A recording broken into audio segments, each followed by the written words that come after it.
This is Jeff Timborello, a real estate broker for Steelbridge Realty, here to give you the 2013 Lee County, Florida residential market in review. Disclosures, my work done for me and shared with you. I do this really to keep me up to date with the market. Information came from multiple sources: Lee County Clerk of the Court, City of Cape Coral, the Census Bureau, and the MLS.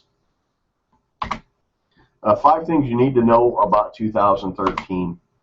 Foreclosures assume the new normal status. I really think our channel for foreclosures going forward is going to be 200 to about 350, and I think they're going to bounce in and out of that until we over leverage and then correct. Total list pendants called to mortgage foreclosures. This just shows you the entire trend of what we went through to give you some perspective on where we are within the foreclosure trend. Because for a number of years, from essentially 07 until about 2012, the foreclosures were the primary driver in our market. Investment yields are starting to compress. There's the age-old battle of price versus value. In 2009 and 10, I had clients reporting to me that they were getting anywhere from 6 to 9% a year cash on cash. We're seeing, when we put properties in our spreadsheets, it's now in Lehigh Acres and Cape Coral, which were in kind of active hotbeds for investor activity. We're seeing 3.5%, 4.5% a year cash on cash returns right now. New construction is already gaining market share, particularly within the gated communities.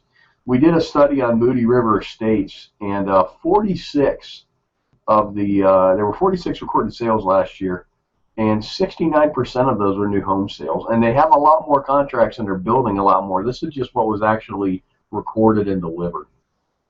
D.R. Horton in Moody River is delivering new construction product at or near the cost of resale homes.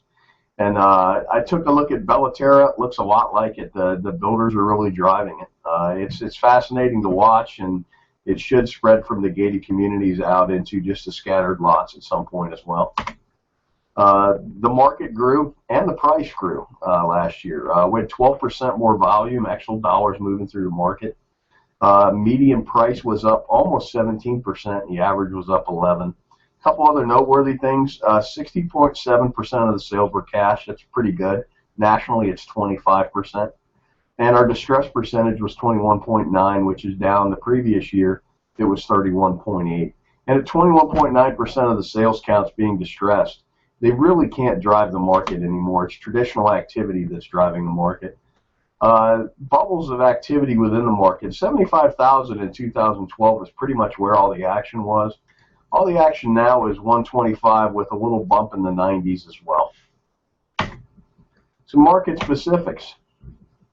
Property types are changing. Single-family percentages of the market are down, while the condo type assets are trading at a much higher percentage within the market. Particularly villa attached, manufactured homes are up. All this to me points to more retirees as a percentage buying within the market. Just a snapshot of 2012. I'm not really going to bore you with all the specifics. Snapshot of 2013. Not going to bore you with all the specifics on that. Differences. The average price went up 2.7%. Sanibel doesn't have a lot of counts, but it actually blew up year over year. North Fort Myers went up, prices went down. There was a bunch of distressed activity in North Fort Myers. It was one of the last pockets of distressed activity. Things to watch in 2014. You're going to have a seesaw effect, resale versus new construction. And kind of pointing back to Moody River as to that. If the builder raises prices, it makes the resales more competitive, and if the resale market gets much more expensive, the new builder product becomes very competitive, and it's going to be an ebb and flow back and forth. Inventory is our biggest issue. In most active price points, it is now a seller's market. Cape Coral's permit growth is slowing by percentages. Please note this is data for their fiscal year.